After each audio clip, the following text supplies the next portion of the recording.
ผมยินดีนะแล้วไม่เอาสตางค์นะไม่เอาสตางค์คือไม่ใช่อะไรหรอกคืออยากจะไปเล่าสู่กันฟังให้เด็กว่าในโลกเป็นความเป็นจริงของ international politics มันคืออะไรนะถ้ามันก็จะเป็นไม่ต้องเกรงใจไม่ Good evening. ผมเนี่ยได้ประโยชน์จากประเทศไทย Good evening, everyone. Sorry, a little loud. Please find your seat. Put your order in for dinner or a drink. We're going to get started with today's panel.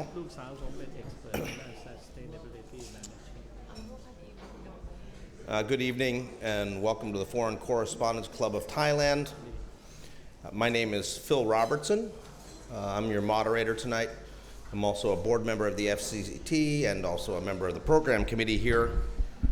It's a pleasure to welcome so many of you here for what I hope will be a very interesting night of dialogue on political issues in the wake of the dissolution of the Move Forward Party by the Thai Constitutional Court yesterday. But before I get into that, I just want to give you a few heads up about several events that are going to be coming at the FCCT. As you may know, all events are free to members, so if you are not a member of the FCCT, we encourage you to join. Tomorrow there will be a photo exhibition by the Roots Collective about Myanmar. That will be happening at 7 p.m. here. You can meet the artists and come and have a drink. Next week we will be having, on the 15th Thursday, 40 years of displacement on the Thai-Myanmar border, a panel discussion with the Thai Border Consortium. The Border Consortium, which was previously known as the Thai-Burma Border Consortium, is the group that works with refugees on the border. We're also going to have a screening of O. Jeremy Corbyn, The Big Lie, Monday the 19th of August, and we also have our pub trivia night on the 23rd of August. So if you are interested in any of these events, please see me after the program. Certainly willing to talk to you further about that. So yesterday, August 7th, the Constitutional Court decided to dissolve the Move Forward Party. As you know, that party won the largest percentage of votes and the most parliamentary seats in the May 2023 election. The case came through an election commission petition that was based on an earlier Constitutional Court decision in January, ruling that the Move Forward Party's advocacy of reform of Penal Code Article 112 on lese-majeste was considered to be an effort to overthrow the method of governance in this country. So after that has happened, there's a lot of questions to be asked. You know, what will the impact be? What does it mean for Thailand and the 14 million Thais who voted for Move Forward Party? What will it mean for the reform movement? What are the implications for the relations of Thailand with many other governments around the world? There's already been many statements made by the US, the EU, and numerous other countries about what happened yesterday, and reaction from the political parties and from the Thai populace to those statements. And what does all this mean in terms of civil liberties and political developments in Thailand? These are some of the issues that we're going to be discussing with our panel. I should say at the outset that we did invite the Move Forward Party to attend. We spoke to not only Pita himself, but also the spokesperson of the party, ITEAM. Both of them said they'd get back to us, ultimately decided that they were not going to send anybody. We're not sure why that is. That is perhaps another point of discussion today. In any case, the foreign press keeps smiling and reporting, and ultimately the issues I think before us speak for themselves. And to address some of these issues, we're going to have a panel that is, first of all, we'll have Kasit Pirom, who's the former foreign minister of Thailand and is the Thai representative of the ASEAN Parliamentarians for Human Rights. Next up, we will have Ajahn Punchara Sri Uttanaput, who is an associate professor of the Faculty of Social Sciences and Humanities at Mahidol University, and is very engaged on these issues. And finally, we will hear from Sunai Pasuk, who is the senior researcher on Thailand for Human Rights Watch. We'll proceed in that order, and after the panel, we'll have opportunity for questions, so think what you'd like to ask them as you listen to them explain what has happened and what will happen in Thai politics, economy, and society as a result of this dissolution. So, over to you, Kun Kasit. สวัสดีครับขอบคุณมาก Thank you very much Phil for the invitation. Let me tell a bit about myself for about 1 minute. Today I am a full-fledged senior Thai citizen. I am not affiliated to any political parties or political movement. I do a lot of work within the context of civil society organization, one of which is the ASEAN Parliamentarian for Human Rights, which is a regional NGO, and its members are former or current members of parliament without any attachment or represent their respective political parties. And the work of APHR is about advocacy for democracy and human rights. We have joint statement and all of this against any type of authoritarianism and infringement on freedom of expression and all of this and so on. And the headquarters of APHR is in Jakarta, one of the few countries that NGO could register, because difficulty of NGOs, international or regional, is the difficulty of registration. And I'm on the board member of APHR for the past, I think, 10 years and so on. Before that, it's in its last former life, it was a sort of the ASEAN Parliamentarian Caucus for Aung San Suu Kyi. So we were, I think, pushing for the release of Aung San Suu Kyi, the return of democracy, and so on, about 10-15 years ago. Then after Aung San Suu Kyi was being released and became the leader of Myanmar under a democratic setting, the caucus turned into the ASEAN Parliamentarian for Human Rights. And the case in point about the Future Forward Party and Article 112 Criminal Code and so on, I think the past 2 weeks, I think we issued 2 statements. Not quite happy with what transpired until yesterday. But today I'm not representing APHR. I'm coming here as in my individual capacity. That's the first point. Second, I would like to go back to the 24th of June 1932, a sort of a palace coup d'etat by the foreign educated civilians and military officers of the Thai kingdom. Most of them were French, German, British, or even Belgian and Italian educated. In the course of the 1920s and 30s and so on, they lived there and saw what was going on the European continent. And they came back with the idea that Siam, or the Thai kingdom at that time, needed to change with the time. And they succeeded in bringing to the end the absolute monarchy of the Thai kingdom. But during the date of 24th, 25th, 26th of June 1932, they did have an audience with the King of Thailand, King Prachatipok Rama VII, and some sort of understanding and agreement were being agreed upon, that Thailand would remain a kingdom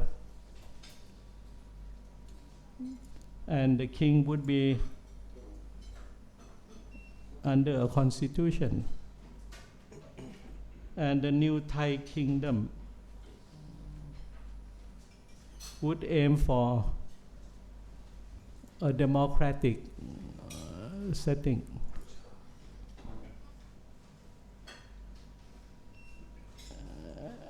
So there was an agreement between the then absolute monarchy of Thailand and the coup makers, the People's Party or Cana Rat in the Thai language. Then we have the interim constitution, which was based very much on the thinking and practices of the European democratic kingdoms and so on. Then differences of ideas, perception started to emerge that led to the abdication of King Prachatipok, and he left for England because he came to the conclusion that the people who staged the coup d'etat and so on did not exactly carry out their promises of making the Thai kingdom a full-fledged democratic one.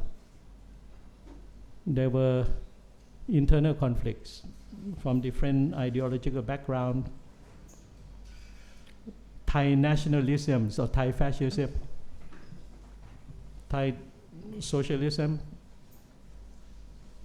and a bit of, I think, communist thinking as a result of the revolution in 1917 in the Russian Empire and all of that, as well as liberal thinking, conservatism, and so on, that led to the split among the coup makers and the internal political struggle.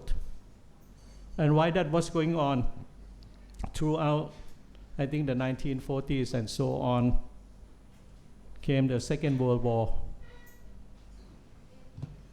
And after the Second World War, the threat of communism and the era of the Cold War. Then one of the coup leaders at that time opted for Thailand to join the Western world, free market economy, or to side it with the United States, and became a member of the Southeast Asia Treaty Organization, SEATO, which when I just first entered the Ministry of Foreign Affairs, I became a desk officer of Thailand and went to the SEATO headquarters, which is now the site of the Foreign Ministry, every Tuesday to meet with the other diplomats from the other members of the SEATO organization. And we were staunch anti-communism. My DNA at the time was, sleeping, dreaming, and so on, that we will bring down the Soviet Union and the Communist Party in China, and so on. So there were challenges forthcoming, not from the internal struggle, but the sort of external one from the Communist Party of Thailand, supported by China and the Soviet Union. But they operated mostly in the jungles of Thailand with a bit of subversive activities in the cities of Bangkok and so on. Then the free world was able to defeat communism, the end of the Berlin Wall in 1989, the demise of the Soviet Union in 1991. I was at that time the last Thai ambassador to the Soviet Union in the course of 1991. Then the struggle in Thailand also went on beside the fight against the Communist Party of Thailand among the various political players of Thailand, especially the military establishment, who believe that they were the protector of the kingdom, the religion, and all of this and so on, that all the Thainess. So by right and by historical military involvement in Thai politics since the Sukhothai era, they should be involved in the affairs of the state, very much contrary to the democratic principles of civilian rule over the military establishment. So there was a struggle between the civilian side and the military side. Beside the struggle between the more conservative and the more progressive elements in the Thai political arena. So it was a 3-2 tango, I think, for the past 50, 60 years. You know, the civilian progressive, the civilian pro-conservative, and the military establishment. And that has been playing out all along to this very day, at this very minute and second. And Thailand has not yet been able to overcome this 3-2 tango. Unlike Indonesia, the Philippines, or even before that, Taiwan, South Korea, and the Kingdom of Japan at the end of the Second World War. And most of the countries were being ruled and run by the military establishment until the years in the course of the 1980s and so on. But most of them have become a very modernized, full-fledged democratic countries. And I think the hope and the wish before I die is that why not Thailand reach that particular target and overcoming the ideological differences and so on. What has been happening the past few days with the Constitutional Court decision, I think is part of the struggle between the conservative elements on one side, comprising conservative politicians and the military establishment, and on the other side, a more progressive democratic thinking. The conservative side lost the elections on the 14th of May of last year. Every conservative political party of Thailand was defeated by the then Anakot Mai and now the Khao Klai. But losing at the ballot box is only half of the story.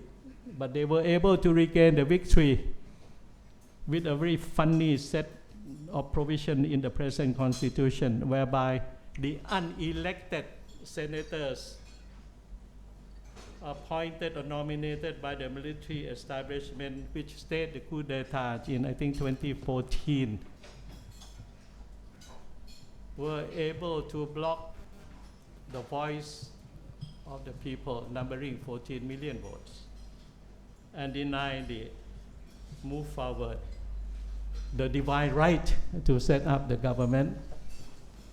But they were still hounded by the conservative establishment until yesterday, and the party was being dissolved. I personally, I am not a legalistic or a legal expert. I cannot see the why a desire to amend a law in the parliament was not finalized or defeated in the parliament. Why was it the issue was taken up to the Constitutional Court? Because the parliament is the highest body about lawmaking. So they should have settled the issue of the amendments of the Article 112 as part of the democratic setting of Thailand. And second, the wish and the desire to amend a law, how could it be linked to the undermining of the institution of the monarchy and the very fabrics of the democratic society of Thailand? It's beyond my comprehension. And the other point is that Article 6 of the Thai Constitution stipulates that the monarch or the institution of the monarchy is not to be violated. ละเมิดมิได้ But the explanations to the decision, unanimous decision of the 9 Constitutional Court members did not make even one reference to Article 6. Whether the desire or the wish to amend the Article 112 of the Criminal Code somehow violated the sanctity of the institution of the monarchy. And whatever the result up to this very minute, it only perpetuates the distrust and the antagonism the Thai people with opposing ideas, and has a profound effect on Thai position in the eyes of the international community. At this point in time, Thailand is off the radar screen, is down the ladder of international importance. Thailand is no longer the frontline state in the good old days of the Cold War, where the world came to Thailand with support, with investment and so on.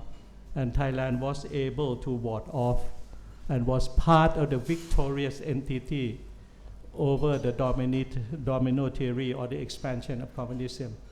But today Vietnam and the Philippines are the frontline state. At the same time, Japan has paid more attention to its own security matter and its special relationship with the United States for the obvious reason of Chinese threat. So from the economic point of view, Japan doesn't have any more of the much interest in the economic well-being of Thailand. And from the security perspective, Japanese attention is directed towards India, to Vietnam, and to the Philippines in particular. And the fact that we are not here and there with political instability, likely continuation of domestic politics, then it's very detrimental to the Thai kingdom as a whole. Unless and until we have the sense and the sensibility that differences cannot be settled at the court of justice or a semi-court like the Constitutional Court, we have to have an open discussion. In the Thai language is that we touch each other's knees and have a talk. And whatever I can propose and whatever I can do, there is the urgent need of all the major players of the Thai kingdom to sit down together and forge it out. But stop this weaponization of the law. Stop this weaponization of the state power. Stop this perception of the other side that has the differences of ideas and so on as the arch enemy that must be assassinated physically, if possible, or by the legalities of the Constitution and the organic laws and so on. Thank you very much. ขอบคุณมากครับ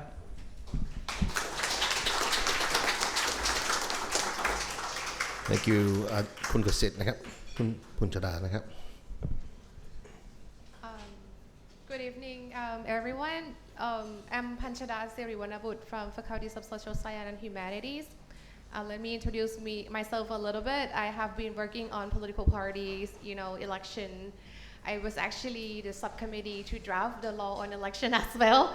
And, and now I'm turned to be more, I work with a lot of political party lately as a think tank for that party.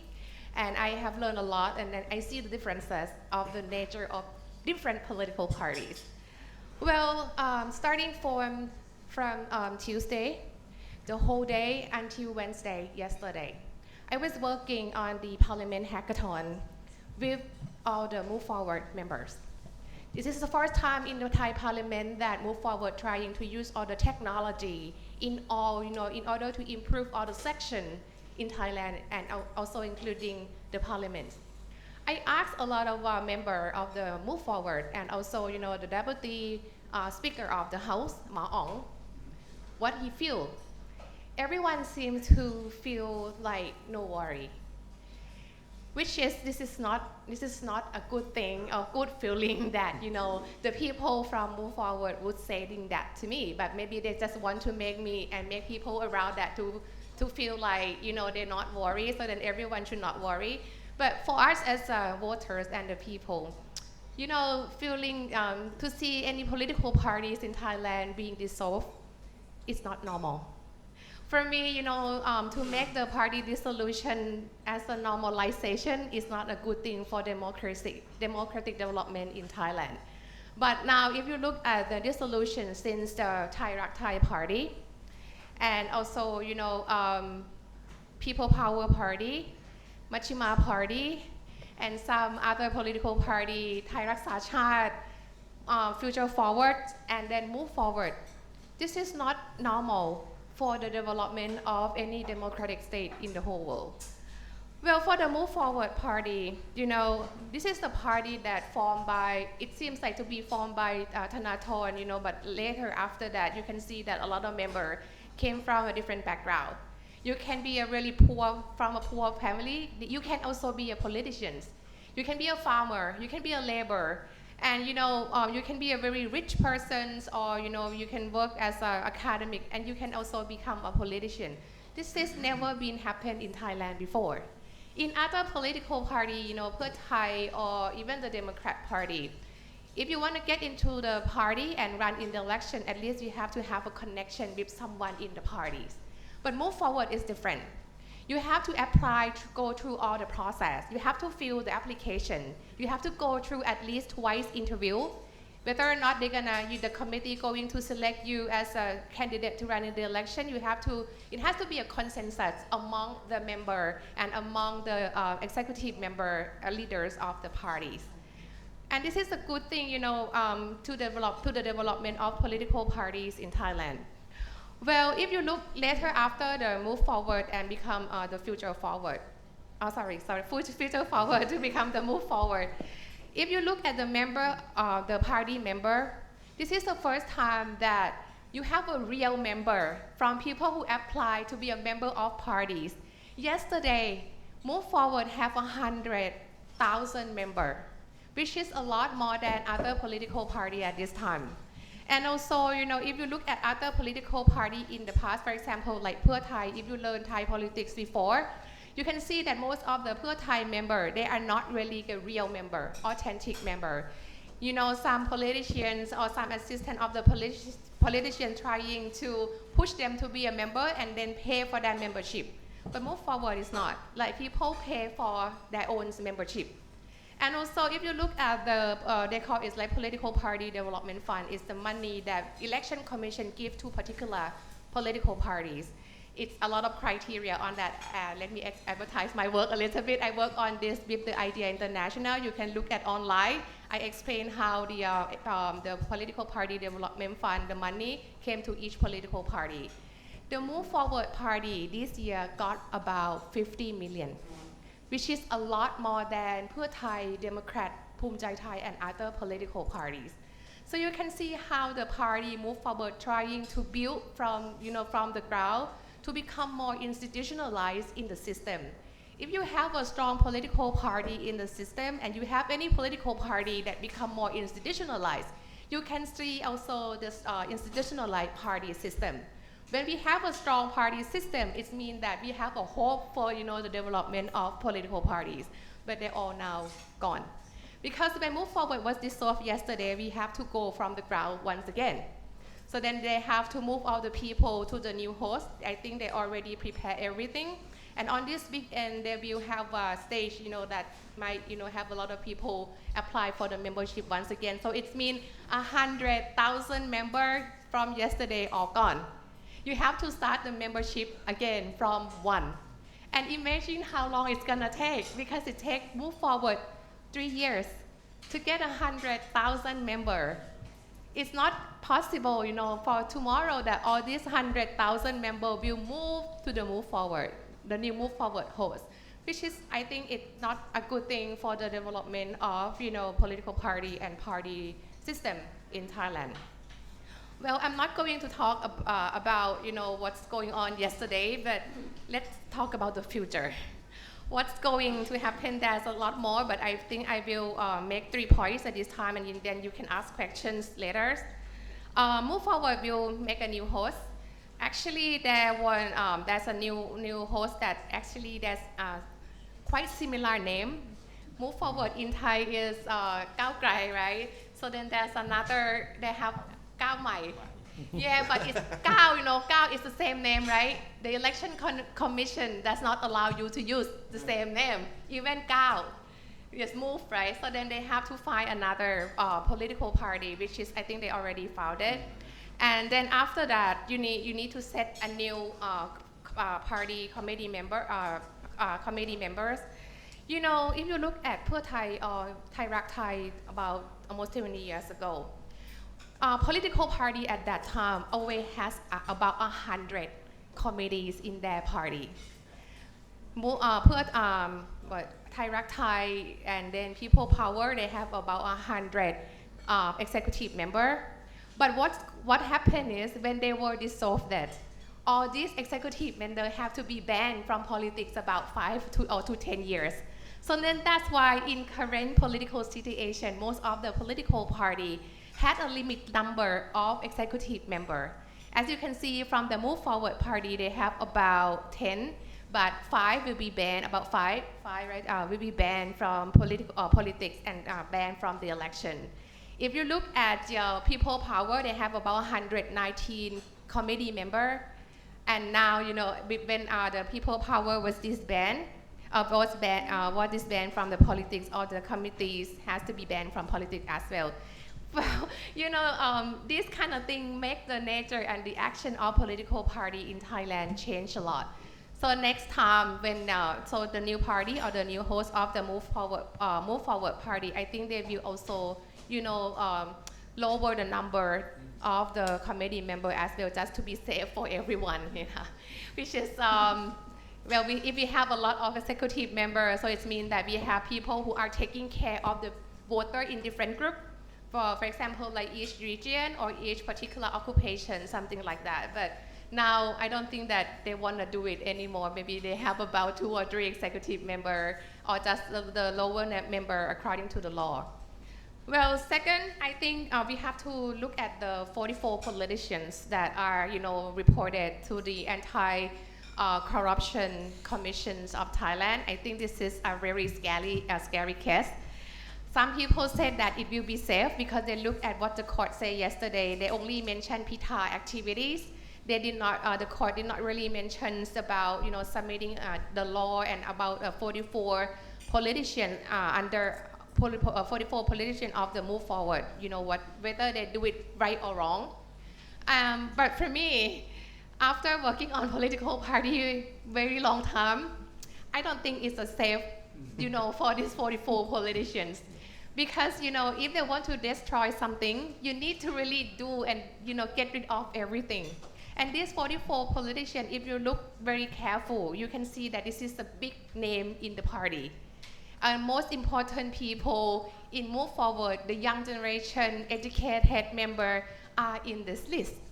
If they want to, get rid of the Move Forward, the young generation political party, I think it's possible to do something with these 44 politicians as well.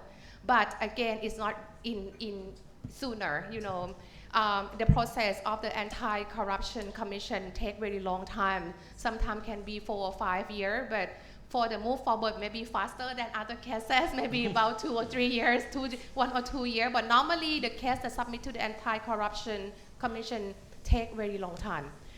But let's see. So then I think, the move forward have to find a lawyer or, anyone who can handle the case.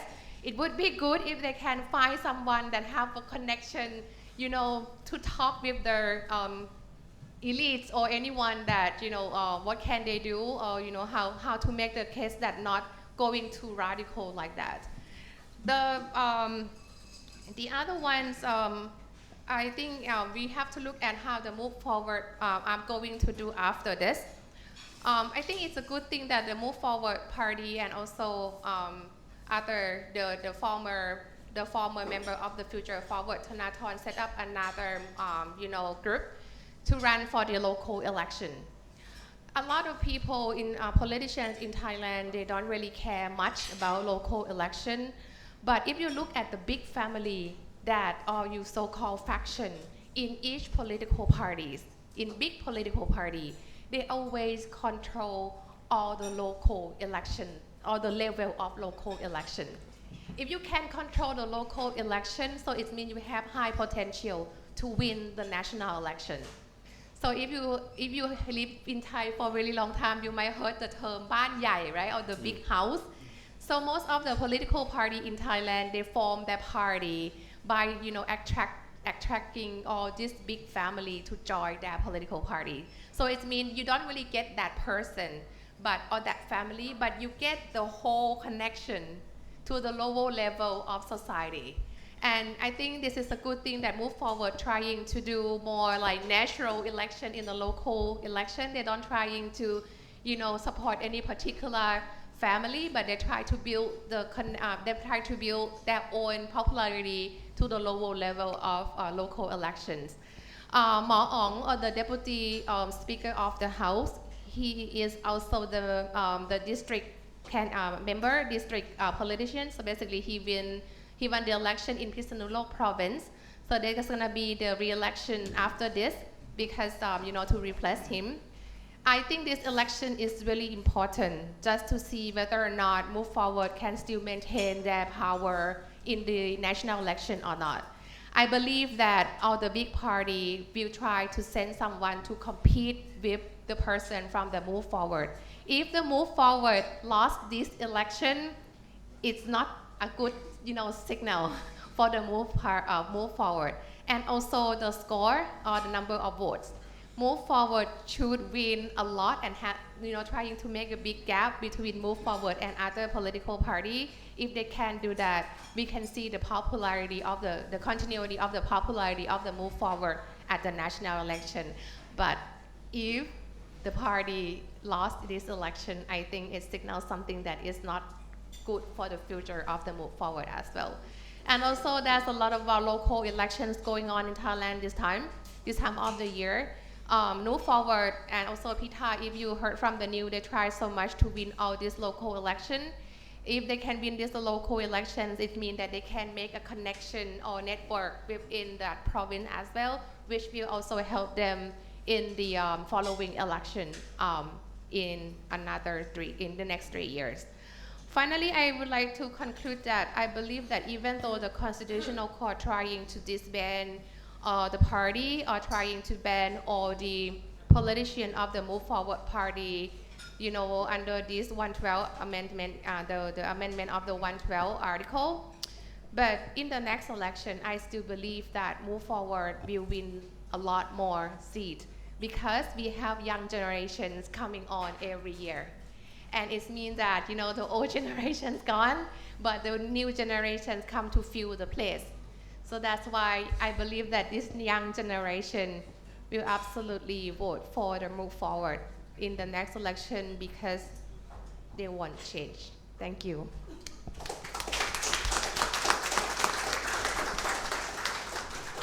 Thank you very much. And now we're going to turn to Sunai Pasuk from Human Rights Watch. Good evening. Thank you, Kun Phil. The dissolution of the Move Forward Party yesterday, I think we all agree that it is very bad. But we haven't hit the bottom yet.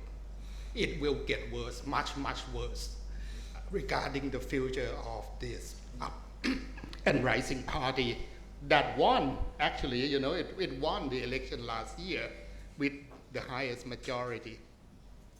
Because of that, the victory ended up becoming like a curse. So what is coming up next when I told you it's going to get worse? First is the ongoing inquiry by the National Counter-Corruption Commission against 44 members of the parties. Some of them are not MPs anymore, but they were members of the party who took part in the submission of proposal to amend Royal Insult Law, Section 112 law, which is the basis of legal actions against the party, including the dissolution that happened yesterday. I can update what my colleague just said. Today, the head of Counter-Corruption Commission just stated that inquiry is almost done, almost concluded. And if you look at the language of the Constitutional Court's ruling yesterday, it is pretty clear that the court set foundations for further legal actions, saying that not only submission of reform proposal for Royal Insult Law amount to high treason, other activities are considered as a package, providing bail guarantee to activists who demand monarchy reform that is considered by the court as amount to high treason too. Taking participation in political rallies calling for royal reform, monarchy reform, amount to high treason too. Those were the language used by the Constitutional Court. And what most important is that the ruling of Constitutional Court in Thailand is considered final and binding to all other agencies.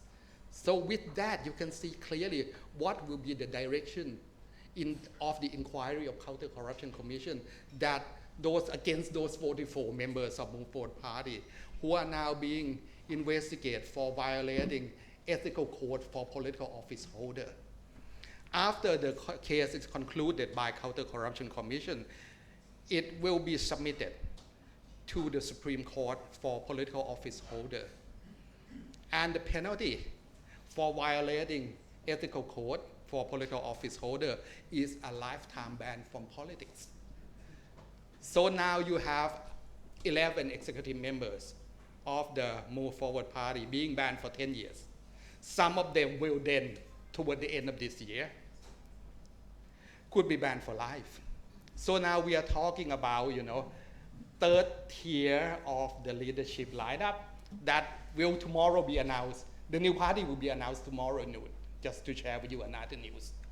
But they could face lifetime ban.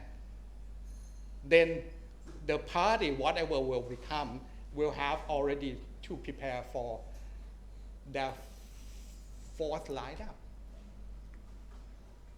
So this is an ongoing process. An ongoing process of what? An ongoing process to reverse the result of last year's election, which the Move Forward won with majority. The Move Forward's victory in itself is one thing, but what the party represents is another thing, and perhaps more important, more compelling for the power that be to eradicate not only the individuals and the institutions of members and the party, but the ideologies that the party represents, to eradicate them from political landscape. So we are talking about over 14 million voters who supported the Move Forward Party last year, which means what? Which means these over 14 million people support or agree with the ideas that the Move Forward put together as their campaign portfolio, including reform of the monarchy, including amendment of the Royal Insult Law, and other reform that will significantly disrupt status quo in Thailand politically, status quo of the armed forces, status quo of the rich and privilege. There are disruption that need to be dealt with by eradicating completely from political landscape. So what we saw yesterday is just one chapter of an ongoing process. So I feel for my colleagues, I sympathize for, you know, this kind of barrage of onslaughts that will continue to be mounted upon them. So that is point number one, and that I will say it will get much, much worse for these guys. Even the name, they cannot, because I like the name Khao Mai very much, you know, new state translation literally. But the election commission said you cannot use the word Khao because Khao is part of the name Khao Klai. So you got to find some other names, even just to begin with that. But anyhow, so that's point number one. Point number two is that, you know, another thing that is being reversed, the Move Forward victory last year and impressive growth. That you talk about Move Forward achieving 100,000 members. You talk about Move Forward being the party that received the highest amounts of political donation. You talk about growing popularity of the party. In parallel to that, Move Forward rise from phenomenon kind of events in Thai politics. That was the rise of pro-democracy rallies, starting in 2020 with the iconic three finger, you know, the finger game salute that later on been used everywhere in Thailand. Move Forward's rise kind of echo the rise of pro-democracy movement. And it's, again, you know, this movement, the ideology, the kind of the sense, the momentum, the hype of the movement challenge status quo. So what being rolled back, what being reversed is the election results and the political foundation of this election result, that is democracy movement, democratization in the Thai society. It is being rolled back as well. And one thing that was very evident in the court's ruling yesterday was when the court said that, you know, activities of political rallies last year regarding their call for royal reform amounted to high treason.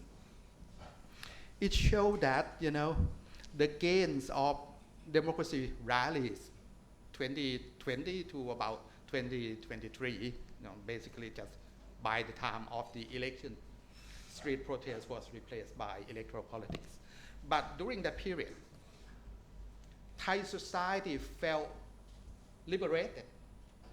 They felt that they can, for the first time, talk openly about the most serious political taboo in the country, that is monarchy. They not even talk about it. They call for changes. They call for reform. It went that far. But now, if I'm a nerd, so this is the Empire Strike Back. If you remember the scene of Han Solo being frozen, and Luke being, you know, he lost his arm, he lost his hand, and Vader emerging. You know, this is as if like that. So we feel that, you know,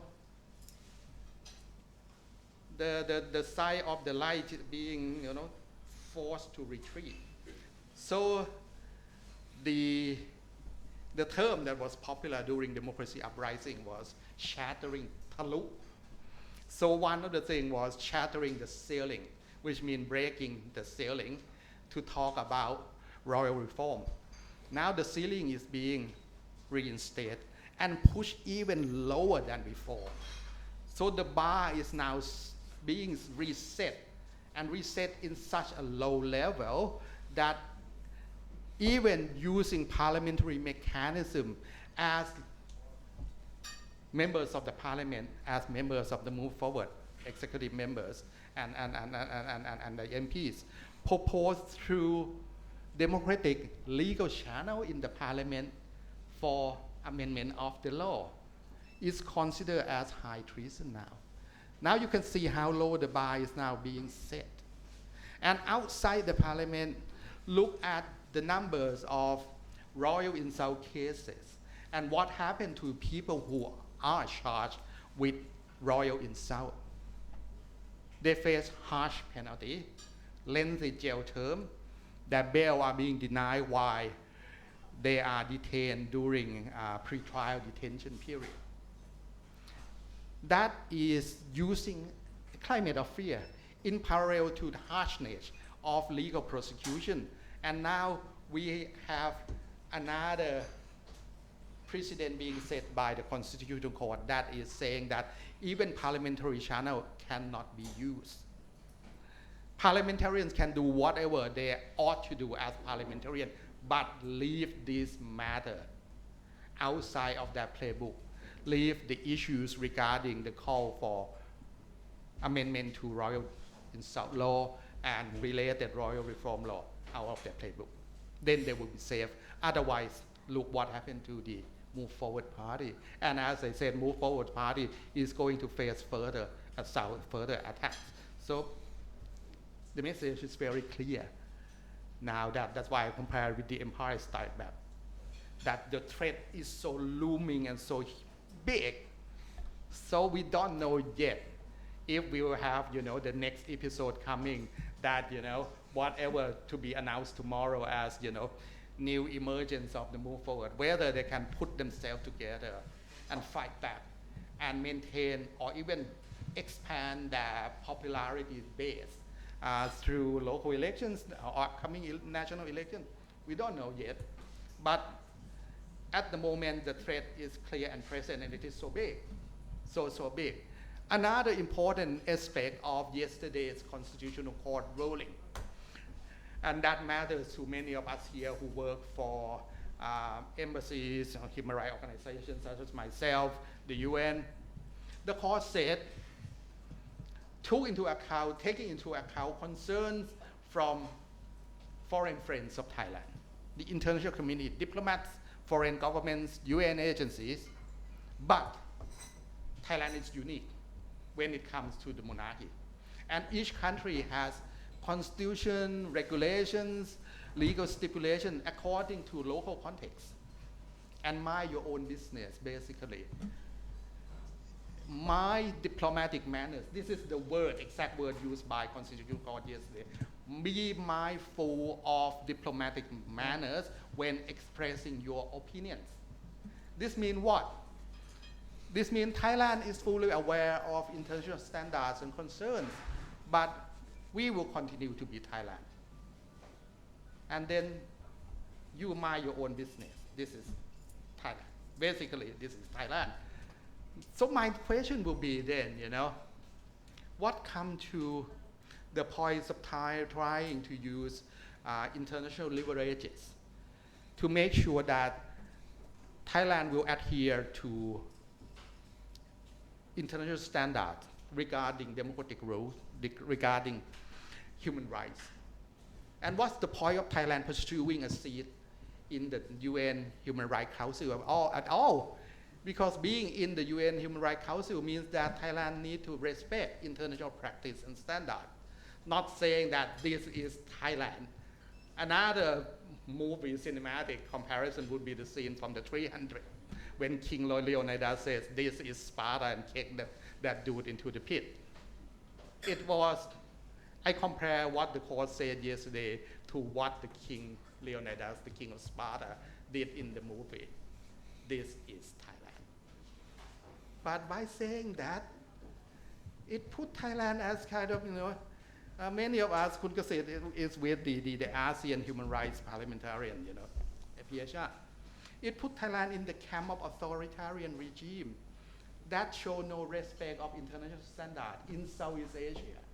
Instead of being on the other side of Southeast Asia, the other side of ASEAN, which try to be kind of beacon bearers for human rights, for democratic rule, Thailand now choose to be backward.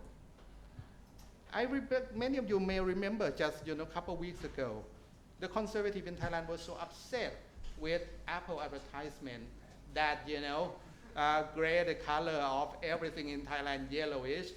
But mind you, what makes Thailand look so backward is not Apple advertisement, but what is going on politically here. And the shade of color will be so dim, much dimmer than what we saw in now the cancel Apple advertisement. So I think this is, going to be the need for the international community to be aware of the direction Thailand is heading. And everything needs to be done to save Thailand from itself. Save Thailand from itself, from pushing this country further and further down into this bottomless pit. Thank you. Very good.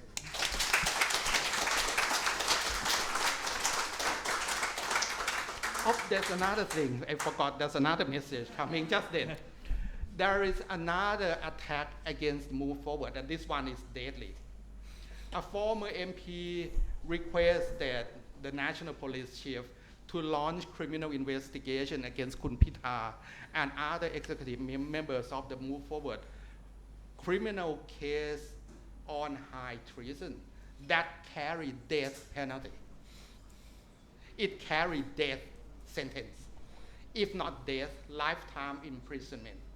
This is one of the most serious criminal offense in Thailand. And it is now going to be launched against Kun Pita and executive members of now disbanded Move Forward Party. So this should be another thing that our friends in the diplomatic community in the UN need to tell the police not to proceed on this senseless, politically motivated legal attack. Thank you. Almost forgot very important point.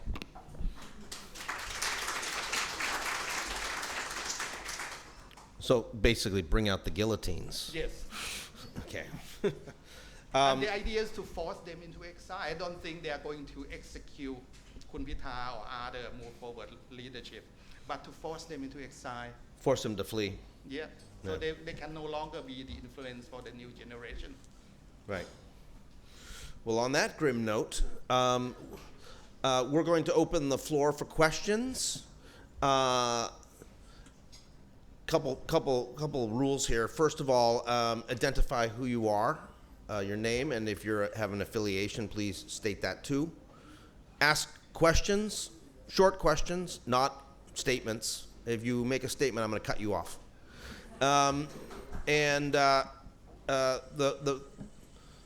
Right now the mic is open, but I'm gonna take the first. I'm gonna ask the first question, which is, we had the court warn diplomats, and we also had a court which basically restated the decision that was made in January to find these acts treasonous. And then didn't really take any more oral testimony from the Election Commission of Thailand, basically said to the Move Forward Party, you shouldn't say anything publicly. So I guess the question I have when we look at the Thai Constitutional Court, and I deal, with a lot of other courts around the region, like Bangladesh and Cambodia, everybody keeps saying that the courts are independent. Are the Thai courts independent? I don't consider the Constitutional Court as the court of justice in itself. It is a political tribunal. It was created as a result, in fact, of a military coup. Now, the current form of the Constitutional Court is a result of military coup in 2014, with the idea is to uphold status quo. Okay, just that's the focus. You made very interesting point about the court's reference to diplomatic actions and reactions. It was unprecedented. That was the first time ever in Thailand that the Constitutional Court directly make reference to international concern. That's point number one that was precedented. And then the court brushed them aside with the back of the hand. It was so severe, that was a back slap in the face that this is Thailand, mind your own business. So come back to the point is the Constitutional Court is in itself is a political tribunal, but in the Thai political structure is considered as the highest authority, which has binding power over everyone in the country. So what the court said will set a very dangerous, worrying precedent regarding Thailand's position in the international community. Thailand now shows total disregard to international standards. That's the point, that's the significance of what the court said yesterday. So I think I indirectly answered your question about independence of the court as well. Good Gazette, please go ahead. I don't think that the conservative establishment, the constitutional court, or the various independent bodies and so on have the exclusive ownership of Thailand. I am, as a citizen, and I said this publicly, I was against the coup d'etat. I voted against the constitution during its drafting and at the referendum. I opted out of politics because I don't want to be involved in politics under semi-authoritarian constitution. And all the independent bodies were nominated. And most of the people in there holding these democratic places in that belong to the democratic institution were mostly bureaucrats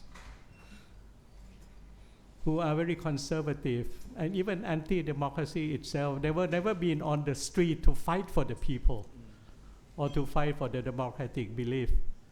So they all collectively, from my point of view, have no legitimacy and have no credibility.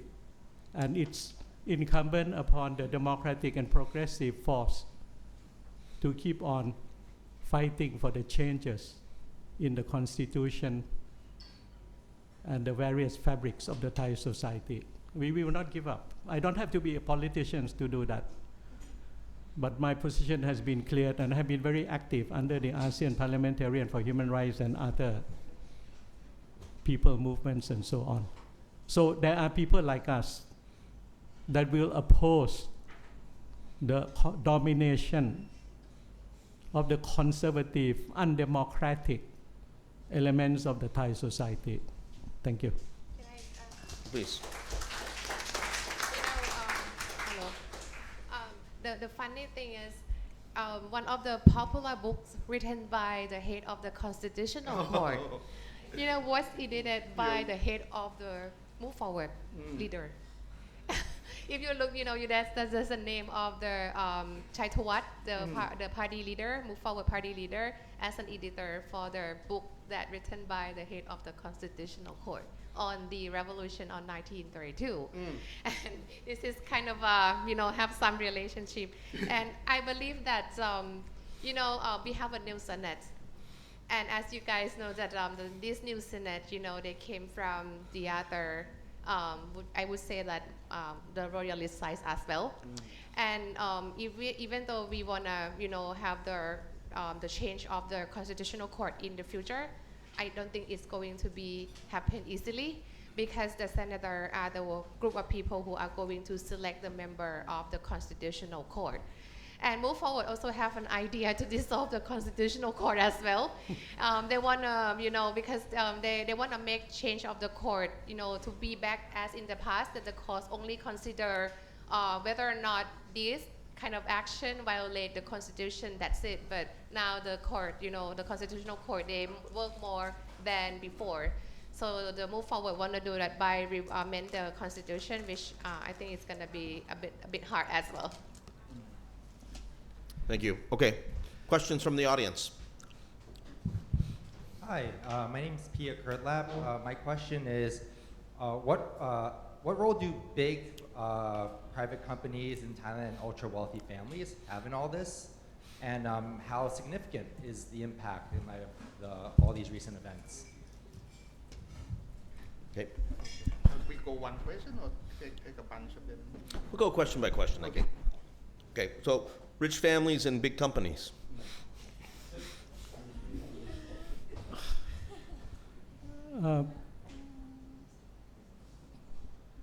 I think they make a lot of financial contribution.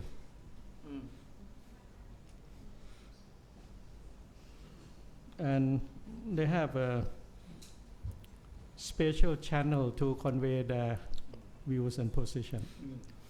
So collectively, they are very influential. And they don't work through the private sector institution like the Federation of Thai Industry or the Board of Trade or the Thai Banker Association. They don't need to be dependent on this private sector institution that collectively do have periodical meeting with the cabinet led by the Prime Minister under the public and private sector joint committee. So they are an entity quite separated from the commotions of life in the Thai society, but very influential indeed. But whether they will use their privileged position not only to have a sort of continue the privileged position and to make profit, but do they have that social concern, corporate social responsibility, or sustainability inclination? All of them profess His Majesty the King Ramadan IX sufficiency economy. And how much is that become a part and parcel of their everyday existence and their business undertaking? But this is something that we have to keep on reminding them of their society to the country as a whole. And I hope that a lot of people and so on, we have so many NGOs, we have competition law, we have consumer protection and all of this. But so far, I think they have not been doing their work to the best of their ability. You know, it cannot be left to a few academicians, media, or I think a sort of a socio-political activist.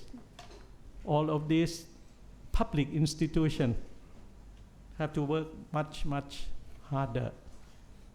And of course, the Federation of Thai Industry, the Board of Trade, and so on, they have to be a K-Dun-Rent, you know, equivalent to that, and so on, and stake their claim, but at the same time also contribute to the welfare of the society as a whole. If I may add, I would think you have to kind of dissect the political economy of Thailand and between, you know, the kind of old and kind of incumbent tycoons that tied up with monopoly and privileges. For this group of money, the move forward represent threat, they represent disruption. And they're everywhere in all major sectors, you know. You see that whoever is emerging, well, or look at that photo of, you know, recent photo of a kind of a golf outing who were in that photo. That has Kun Thaksin, Kun Anutin, and other key business actors together with very influential military thinker. They're all together in that. So that's the plot of, you know, the ousting of a move forward has a lot to do with this kind of privilege, very privileged group in Thai political economy. Why? The other thing which I think we should explore more if we seek to promote democracy and human rights in Thailand. What about the role of new money? That when Phil and I used to work together, and part of our job was kind of fundraising for Human Rights Watch, we had to identify business interests or, you know, the wealthy who care about social causes. Do we have them here? Are they going to play actively in kind of contributing to the growth of political elements such as the kind of new generation and move forward or not? This is something that I think is kind of left underexplored currently by both the academia, the media, and the NGOs. Yeah, that's all I want to say. Just a little. If you look at the donations that these big company donate to political parties, you know that one company can donate about 10 million, right? So then you can split. You don't really need to go 10 million for this party. You can split those and that. You can see that all these big companies donate to big party except Move Forward. Yeah. It is open data. You can look at the election commissions of Thailand. They report every month. So this is telling that you know, they support all these political parties. And now this action of big company change. They even send their own people to control the parliament. So then they send their own people in the Senate. If you look at their profile, big company, I don't want to, you know, list their name because they always sue someone all the time. They have their own people to become the senators. How can they know to handle and to get into the senator if they don't really have a close connection with professional politicians, right? So then that's why now the big company doing more than that, not only just, you know, make a close connection, but they get themselves into the system. Can I have one sentence to add to this? In the United States, it's about capitalism control democracy. In the Thai kingdom is a few corporates, family business and so on, control Thai politics, pure and simple. So it's going to be a struggle between the elite and the masses. It will come eventually if things were to be going on like this.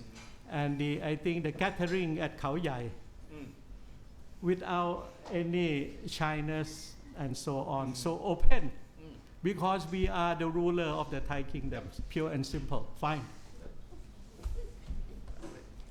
Question. Yeah, Dominic Ford of Nikkei Asia. Briefly, this isn't the first time that the Constitutional Court has disbanded a party or suspended politicians. Does it hold a world record in this regard? Secondly, it was a unanimous decision by 9 judges. Is this normal for the Constitutional Court, or is there, on other occasions, has there been disagreement, you know, a 5-4 verdict, whatever? And thirdly, what would have happened to any judge who had voted against this petition? Basically, I don't think any one of the judges would be able to vote no. Their hands are tied from the beginning with the kind of, you know, in Thai we call it Moon Kadi. The foundation of the case is about, you know, high treason allegations against the Move Forward party on the ground that the party proposed to amend royal insult law. The court cannot say otherwise. So it is clear from the beginning that, you know, I sympathize my, you know, those kind of uprising politicians in the Move Forward party and their supporters, and they put on brave faces and try to encourage, you know, each other that we will survive. But it was clear from the beginning that they were doomed, and they will be even doomer. So yeah, that's my answer. That, you know, that their hands were tied and have been tied from the beginning. And the direction of the verdict made it even clearer. And the language that used deliberated. That it was kind of, you know, for academia, it would be very interesting to dissect the verdict, the ruling, kind of, even kind of word by word. That they used each word very deliberately to convey the message, to repeat it again and again, strengthen that, you know, the position is like that. And Thailand now set 2 world records. There are 2 world records that no one should be proud of. Thailand has the highest number of military coup and coup attempts, as well as the highest number of party dissolution. In constitution. This is the highest number, 2 things, and both are world records. And it is very telling what kind of country we are living in. Can I add one sentence to answer your question? I think the anti-establishment movement,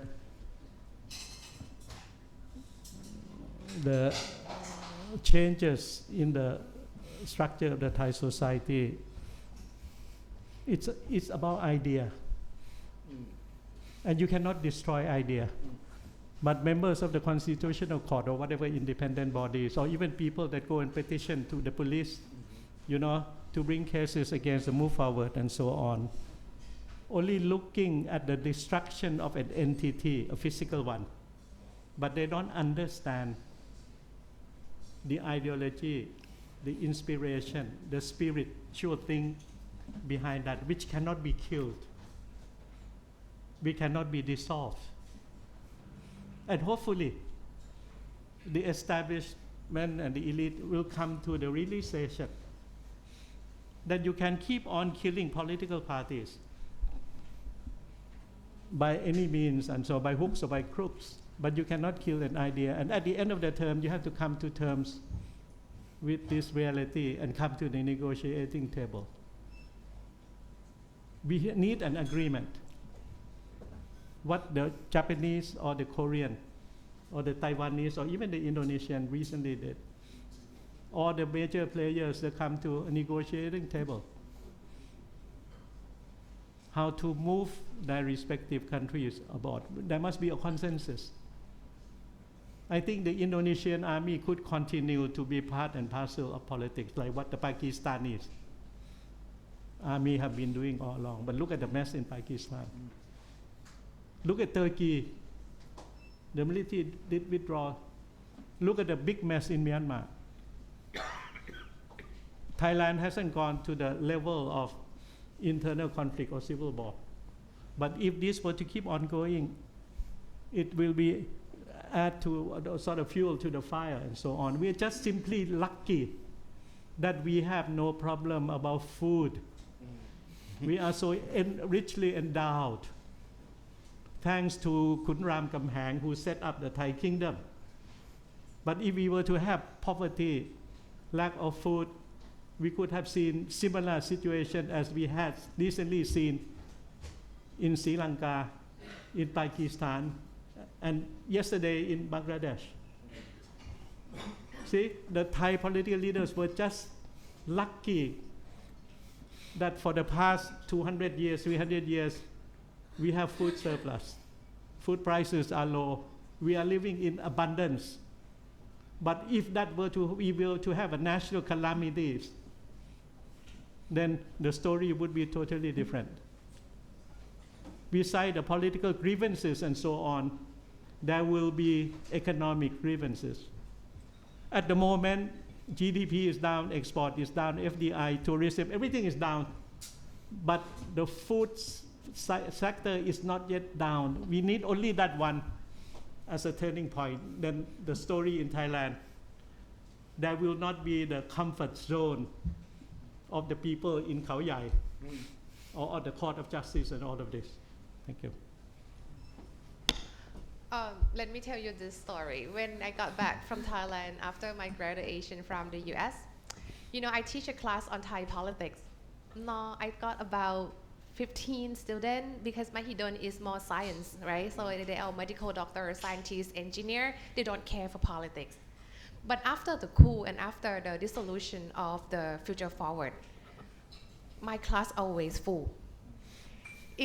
I saw a lot of medical doctors from Lama, Sirilat, and we have a lot of our neighbor hospital joining Mahidol as well, right? Trying to fight for the seat to sit in politics of Thailand class.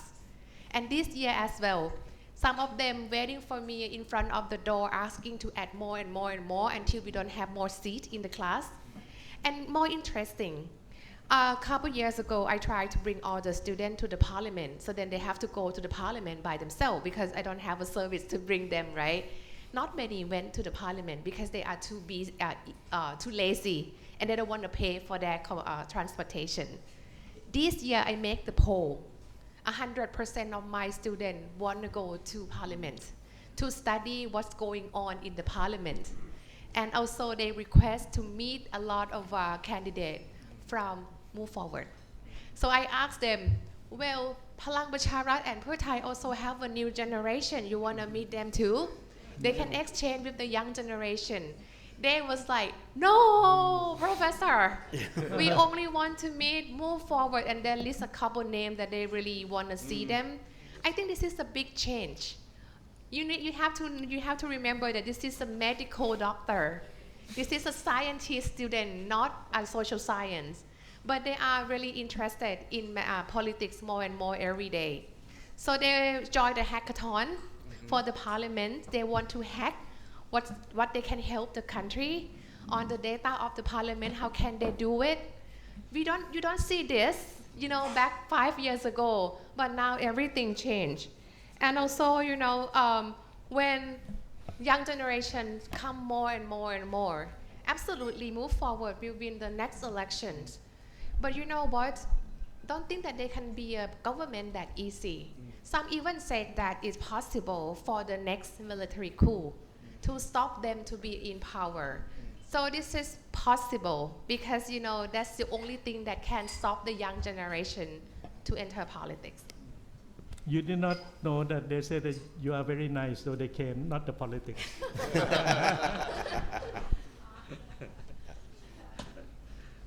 Yeah, please go ahead.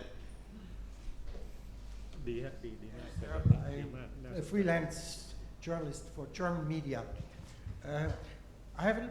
You elaborated already a little bit on the discontent of those ones who voted. These 40 million voters out there.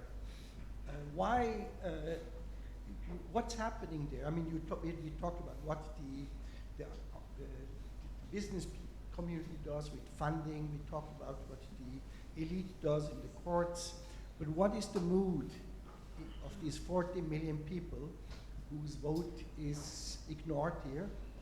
Is there some kind this is the one thing here, the mood on the grassroots,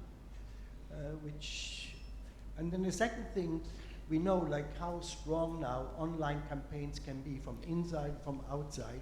Is there, if you monitor the online activities trying to influence now the mood on the grassroots, what's happening there? We have seen, of course, in the last 15 years, twice there was hundreds of thousands of people down here in the street. So there must be what's happening with the people out there. I've been on the street for, I think I could help to add. I think that is, after 20 years of protests on the street, a lot of fatigue. Second, those who used to be on the street, the yellow, the red, or whatever, and so on, 20 years ago, they were less than 40 years old. Now they are approaching 60. Third, most of the leadership had to go to the Court of Justice. For the past more than 10 years, I am a frequent visitor to the Criminal Court of Justice. My case at the airport was declared null and void just this last March. But I was at the court for more than 10 years. So in that sense, we were being held up, I think, the top leadership echelon and so on. And then the coup d'etat came. That also prevented people from doing political rallies and so on. Then the last point is that because Kun Thanathorn and Kun Dr. Piyabut and Kun Panika, the spiritual leaders of the Move Forward, or whichever name you called, have not decided as yet to take the mantle of leadership of extra parliamentary politics. They were here and there when the Three Figures movement was active on the street at the sideline. So what is lacking at the moment so far has been the lack of leadership, pure and simple. But if this punitive action were to be continued, as what Kun Sunai just mentioned about bringing the case to the court and so on, it will add. And eventually, the sense of injustice and fairness will force, inevitably, the people to go onto the street. It needs some sort of a spark, accumulation of grievances. One or two would come out, Kun Pita or someone you don't know, to be on the stage. Then it would be very difficult for the establishment to handle, because I'm not so sure this time the military establishment will take orders from the civilian government. That's a key point. And I think new generation of military officers have better sense of their role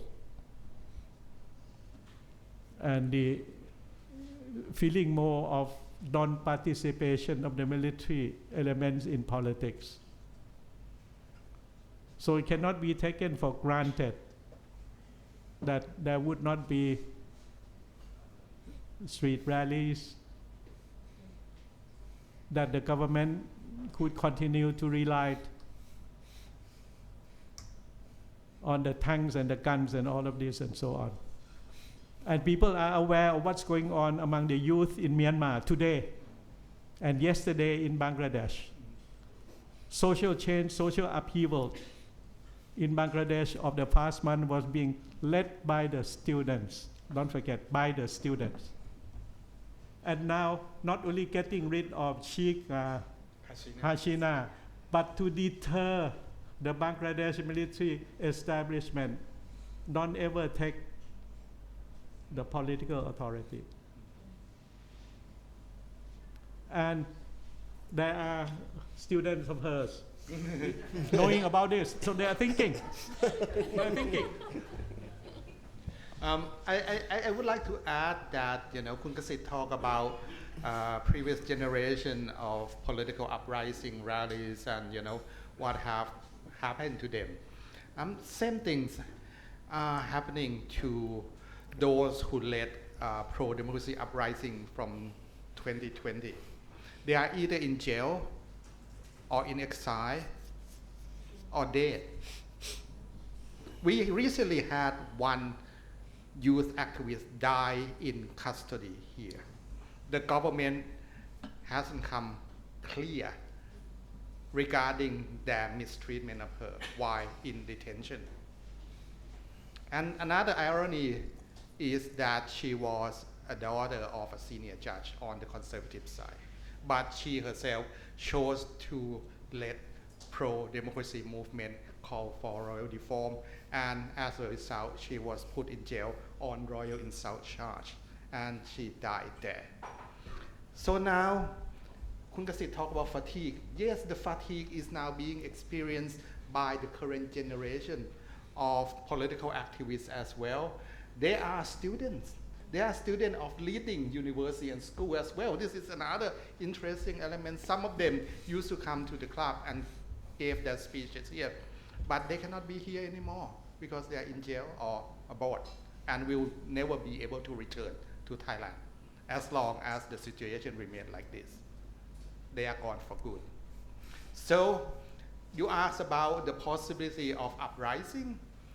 It is unclear whether we will see new type of uprising that is genuinely organic and leaderless. Because the most recent one appeared to be organic, I would say almost 100% organic, but it was led. It had leaders. But now we don't have leaders. As a result of decapitation tactic that the Thai establishment is so skillful of. They use the tactic to decapitate political movement, keep them busy and tired and fatigued by litigation, by harassment, by all forms of attacks. So we don't know yet what will become next, but I share with what Kun Kasit said just then that if the society continue to be pressed like this, there could be a breaking point. And it doesn't look good about the future of this country. The empire is striking back and seem to be winning. But in the long run, they might end up creating a breaking point that we don't know what will emerge after that point. Okay, please go ahead. Hi, good evening. May Wong from CNA. Thank you very much for very insightful as well as very frank comments, and I'm glad that FCCT is a safe space for you guys to be so candid with your remarks. I've got 3 questions. My first question is, Prime Minister Srettha has called the words of the US State Department as meaningless in criticizing the verdict. And as you mentioned earlier, Sunai, as well, that the court has also sent out a warning, so to speak. What is left of Thailand's ability then in the future to be able to criticize other countries for the other issues that they're dealing with, for example, in Myanmar or in Bangladesh? My second question is, we talked about, or you talked about, how there are problems with the fact that every level of move forward in the future will be crushed. With Pita, with Move Forward right now, as well as the upcoming future of the 44 MPs.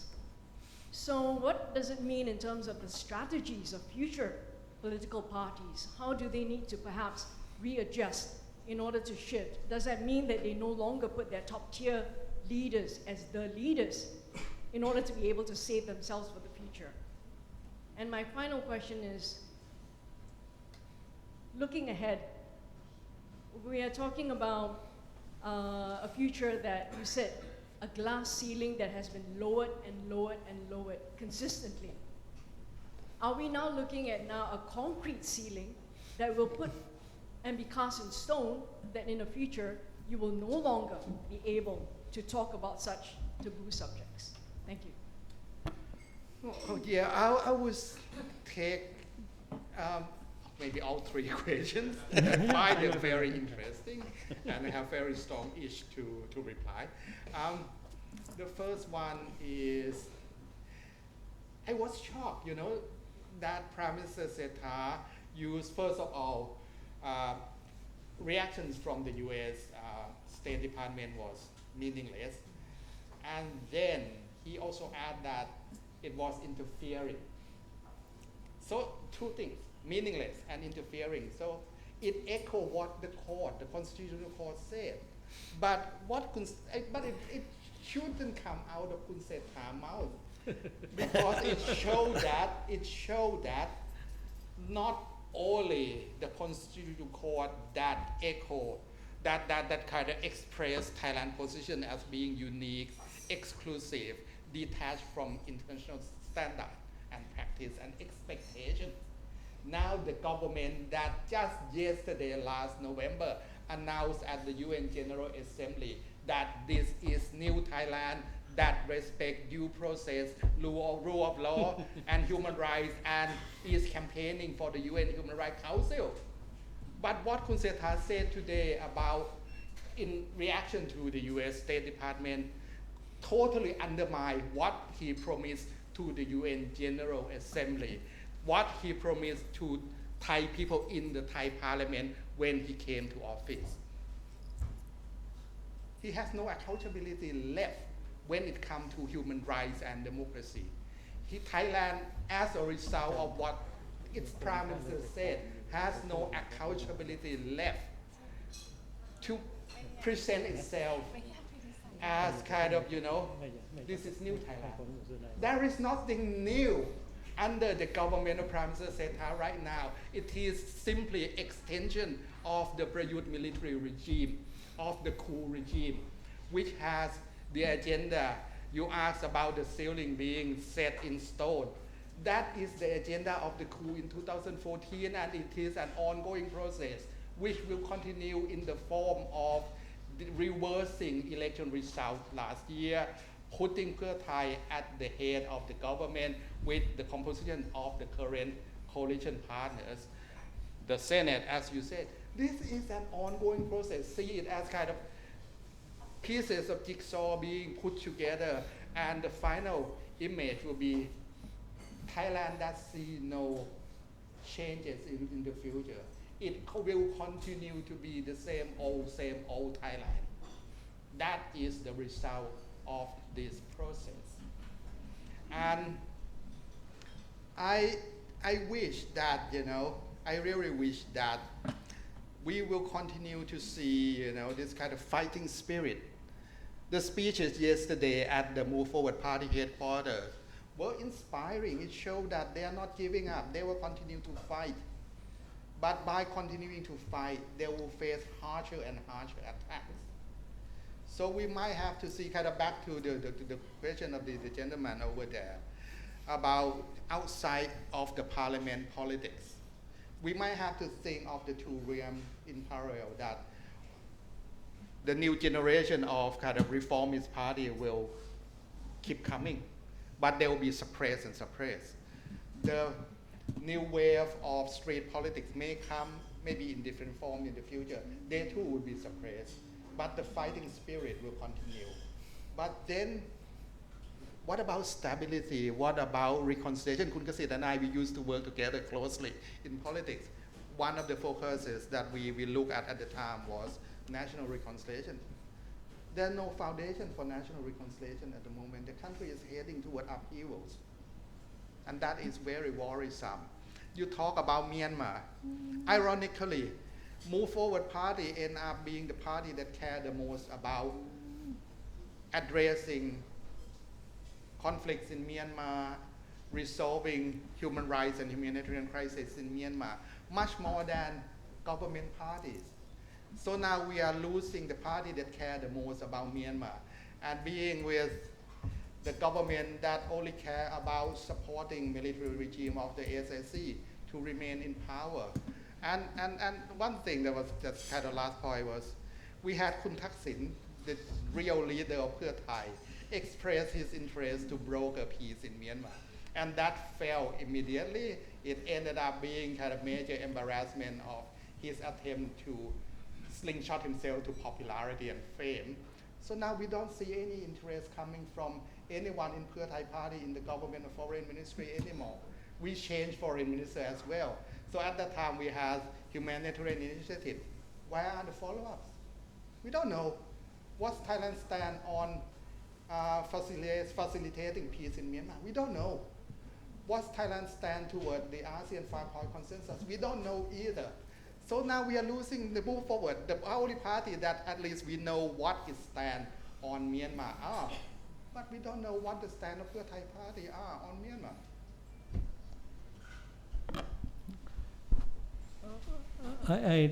On the first question, Mr. Srettha Thavisin, he's a puppet. And he's a clown. And he does not know himself. So one cannot take that seriously. He was not well briefed. He was off the cuff. You know, it's sad that happened. But please tell diplomatic corps, don't take him seriously. That is a sad thing that we have such a prime minister. He only knows 3 words: tourism, digital, wallet. And I have already given instructions, those 3 words, and nothing more. So we are in very sad state of affairs. You know, so that thing. I could not hear the 2 or 3 questions exactly. If you could repeat, I would try to answer. Sure, Let me mention this also, that when I was foreign minister, we got into the Human Rights Council, and Thailand also became the chairman of the Human Rights Council. What a record. Because I did represent an elected democratic government. I was so proud, we were so proud, because the people said so. And now, this fuss about Thailand going to be a member of and so on, it cannot be. You could not even take a criticism or an expression of concern from your friends. And the concern of the US, one of the US senators, or his letter to the Thai foreign minister, or the joint démarche of 18 ambassadors at the luncheon table with Kun Pita, is about the concern for humanity and for democracy on behalf of the Thai people. it's nothing about the Thai political parties, conservatism, and the Thai government, and so on. They are my friends, because I am an ordinary Thai citizen that want to see openness, fairness, justice in the Thai society. And the friends and the colleagues that I have are not inside the Thai political circle, but foreign friends, foreign correspondent club, and so on. So thank you very much in that sense. Thank you. I just gonna answer the second question on the, how to make the success of the Move Forward Party.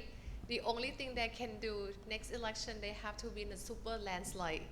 Not even a landslide now or the majority, but has to be a lot more than 250. That's the only way that maybe make them possible to form the government. They should expect about 300 at least, which I think it's also possible. And the more important thing at this time, the new leader groups. Now, you don't think that when they have a new leader group, they can become popular, suddenly. It takes some time for, we know that it's gonna be Siri Kanya, right, and Kun Teng, gonna be the next set of the leadership.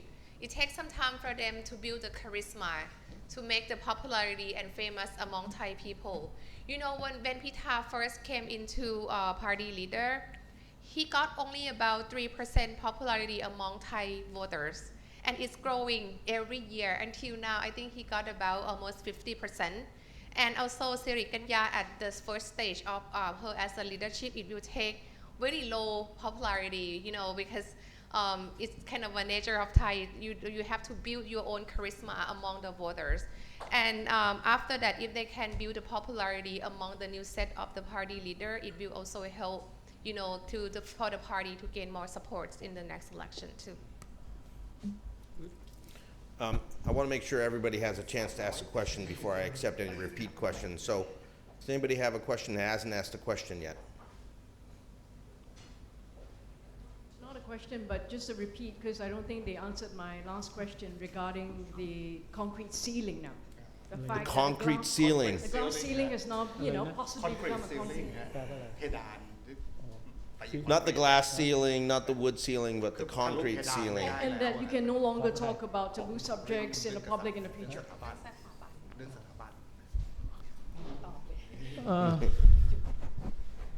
I did give a sort of a talk at Johns Hopkins University as a foreign minister more than 10 years ago.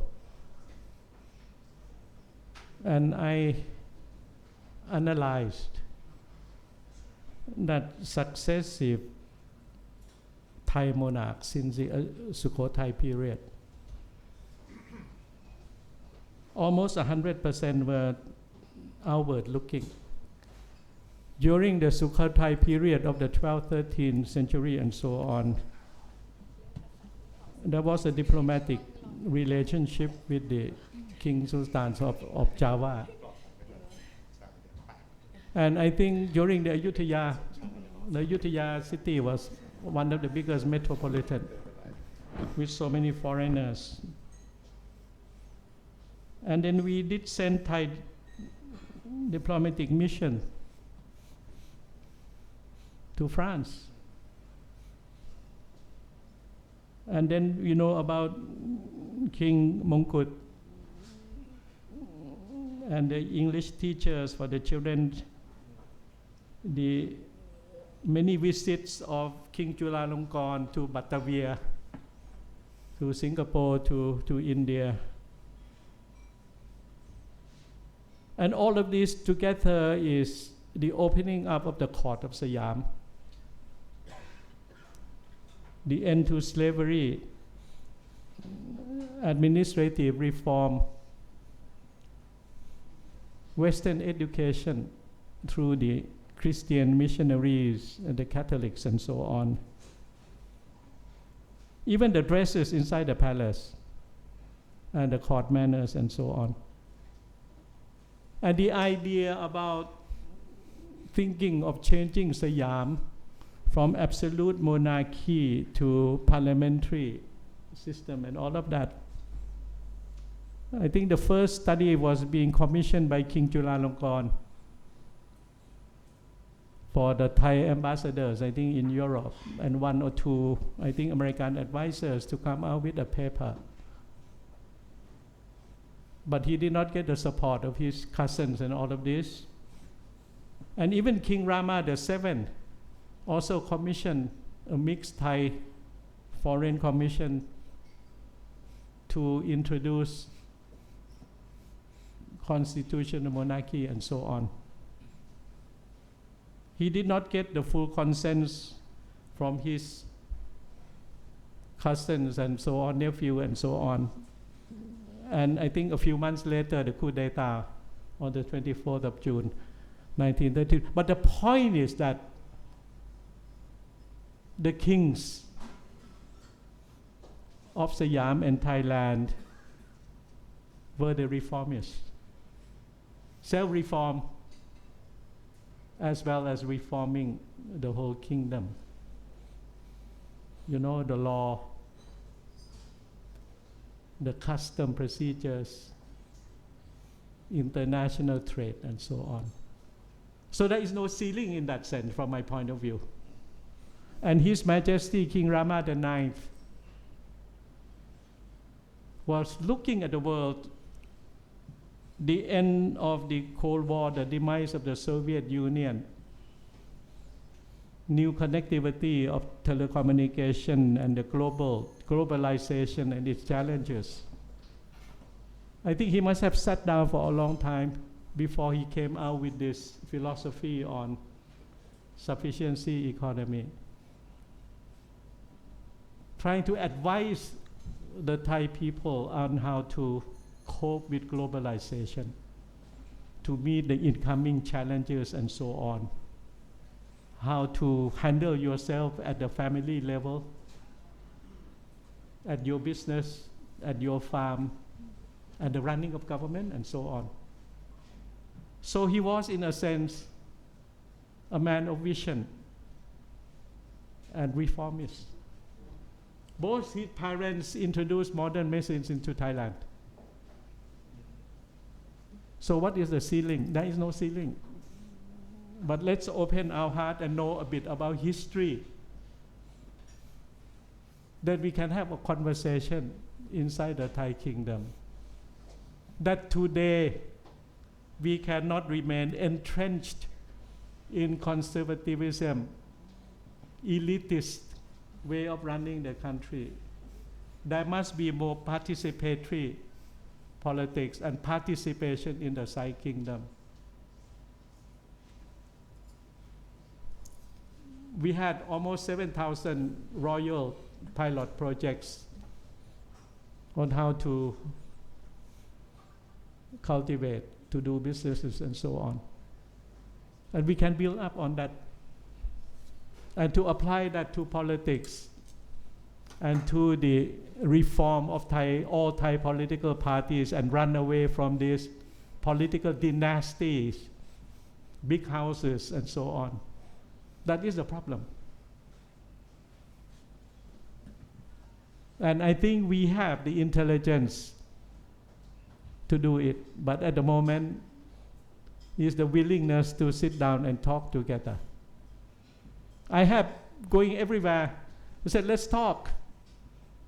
So far, I haven't got any response. I met many generals, old politicians, academicians, and so on. Somehow we are afraid at this point in time to sit together and air out the differences and so on. Everyone stay in their own respective silo and stay in the comfort zone of professing to be loving the nation, the religion, and the king. So everyone has been taking the safe route in order to survive and let the country die before their very eyes. And that is sinful. That is the act of irresponsibility at the highest level. I hope I answered the question. Thank you. Okay, we're gonna take 1 or 2 more questions. I think we've got 2 questions, and then we're gonna close it. So, I'd like to ask the panel if you think... please introduce yourself. I'm sorry, Peter Dennis. I'm just an independent person. I'd like to ask the panel if they feel that the case against Prime Minister Srettha is also another example of the establishment trying to get fuller control of government. Do they have a plan to replace him with somebody more acceptable to the establishment parties? Is he likely to be found guilty? Okay, and then one more question after you. Hi, my name is Christopher Moore. I'm a member of the club.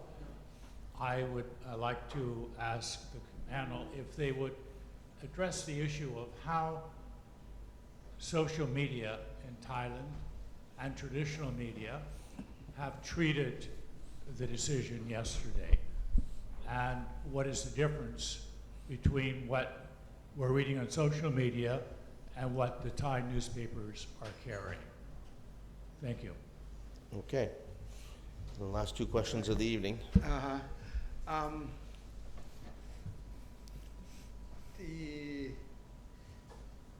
It is interesting. I will take the second question first. Speak into the mic. Speak into the mic. I'll take the second question first. That the strength of Move Forward Party need to be acknowledged that it has received unprecedented level of support from the media, and that seems to be growing. And I expect that to be carry on to the new version of the party. So this is unusual. So the party has used the media, both traditional media and new media, as their access to popularity, and with popularity they gain support base. And when they are under attack, that gives them sympathy and encouragement, and they use that so strategically and so effectively. It's a shame that we don't have them with us today. Otherwise, I wish I could hear from them directly about their strategy to use media, but it is something that should be said as a case study. I don't read newspaper as a whole for a long time now. I only use kind of online version to pick the section that I want to read, not the entire. So I might have missed out a lot as a result of that. Same things, I don't watch the entire program of news talk show on TV. I only watch this shorter clip on YouTube or somewhere else that serve my interest better. And that seems to be the strength of the Move Forward. Other parties try to duplicate that, but not to the same level. They are still trapped in this in Thai we call ปฏิบัติการจิตวิทยา psychological operation, that's borrowed term from the military. Basically set up briefing about the goal and strategy and tactics, and then spread it out to the media. It's not working anymore. So that's changing landscape of the Thai media. That I think I answer your question. What about the first one? The first one is about what? First question is about Srettha, the case against Srettha. It will not bode well about the status of democracy in Thailand if the Prime Minister is impeached by the Constitutional Court on allegations related to ethical conduct. It should have been said clearer and use other channels such as impeachment process in the parliament to remove the Prime Minister. That will be democratic. Not using this appointed body such as Constitutional Court to remove the Prime Minister on something like this. I do agree that appointing Kun Pichit as minister was a very bad decision. It showed disregard to his background, his profile, which are very questionable, whether he could be and should be appointed as cabinet member or not. But that should be decided by parliamentary impeachment process instead of the Constitutional Court. That's my point number one regarding Srettha case. Point number two, as Kun Kasit said, and I agree totally, it doesn't matter whether we will have Kun Srettha in the government as Prime Minister or not, because he doesn't hold real power. Pheu Thai is the leading party of the parliament, of the government, yes, But it can go forward without with or without Kun Srettha, because the real leader is someone else. The decision is made somewhere else on Thonburi side, Charan. That's where the decision is made, not the PM office on Pisanurok Road. No. So, but nonetheless, I think if you look at Thailand is a country of political symbolisms. In the kind of past week, you see a lot of symbolism at the funeral of Kun Srettha's mother, the golf things, the decoration that he received, and so on and so forth. It's quite clear that Kun Srettha might survive it. The court is likely to find him guilty, but without intention to commit any wrongdoing. That has a precedent before when the Constitutional Court ruled on Kun Thaksin case. He was guilty, but without wrongful intention. บกพร่องโดยสุจริต That was the word in Thai. So that could be a precedent used in the upcoming Kun Srettha case, that what he did was wrong, but he had no wrongful intention. But the Prime Minister will emerge out of this case much weaker as a result of this, as a result of consolidation of power by Bhumjai Thai in the lower house and the upper house, as the result of the very poor performance of Pheu Thai on all of its flagship policy, if we can call those things policy. We haven't seen any success or achievement at all. So altogether, he's on a wobbly ground, very wobbly ground. So after the Constitutional Court case next Wednesday, he will become much weaker and open himself to be pressured by coalition partners in the government that will demand reshuffle probably. That is very likely that we might see pressing call from coalition partners for reshuffle from kind of lion share seats in the cabinet. That is likely to come. So that's my take. I could be wrong. But I think he will survive but emerge much weaker. Just short answer. I don't think I agree. Kun Srettha will survive, and will continue to be in power.